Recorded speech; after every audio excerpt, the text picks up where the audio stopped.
Holy Trinity Ripon is the site of our next church, and at first glance this £1 million project looks like a conventional parish church, but looks can be deceiving.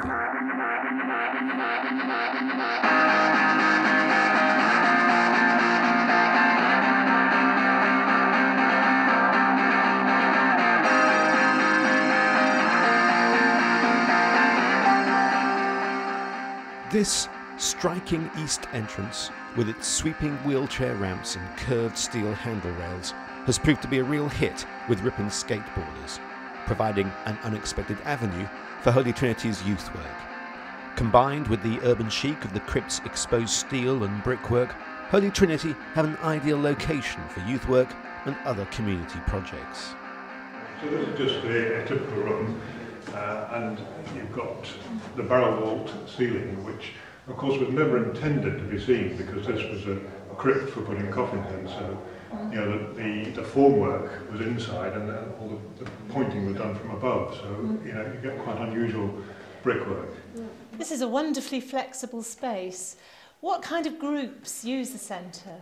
Well, apart from church groups, there are a lot of groups that come from outside the church. So we have mine, for example, who would be here on a Friday afternoon, and this is their sort of home, and they come here regularly.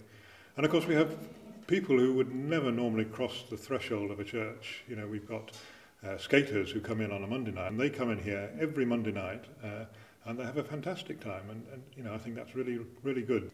Have you been surprised by the kinds of groups that are interested in coming and using your facilities? I think surprised to find the building used so much. I mean, that was one of the visions, but I suppose we were a bit sceptical. We didn't think it would really happen, but you know, it certainly is being used a lot by all sorts of people.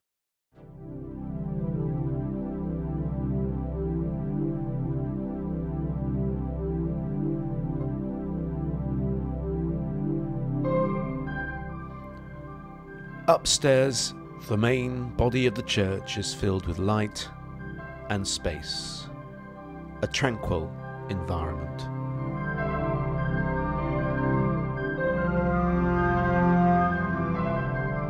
It's one that's a sharp contrast to the scene just 3 years before.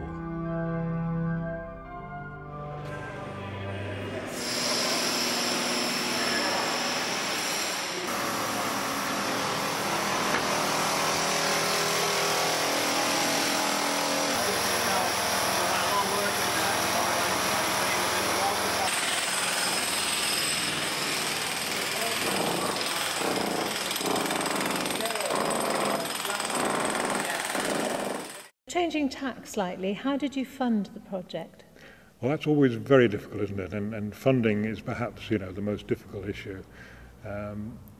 But we got almost nothing from outside bodies, you know, from trusts and so on. It all came from members of the congregation. And to just refresh my memory, what was the total value of the project? Well, we raised just over $1 million. So the project cost at the moment stands at about 950,000, but we raised another 10% to give away to other projects. Now, when we said that at the beginning, it seemed a crazy idea to raise another 10%, which is £100,000, on top of what we hadn't got for the building project.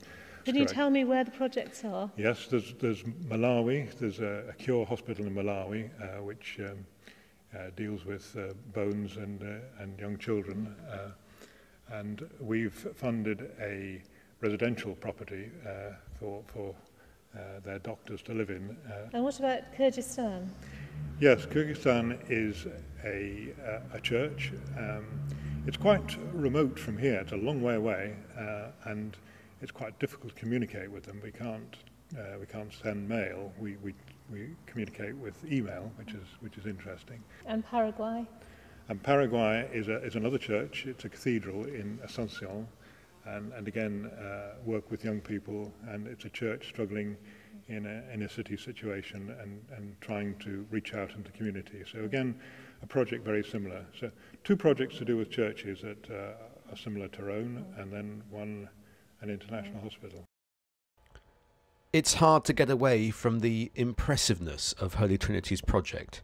Impressive because the crypt is now a space that can be used by the whole community, and impressive because the congregation gave so much of their money, not just for their own project, but for Christians in developing world countries with needs and communities of their own.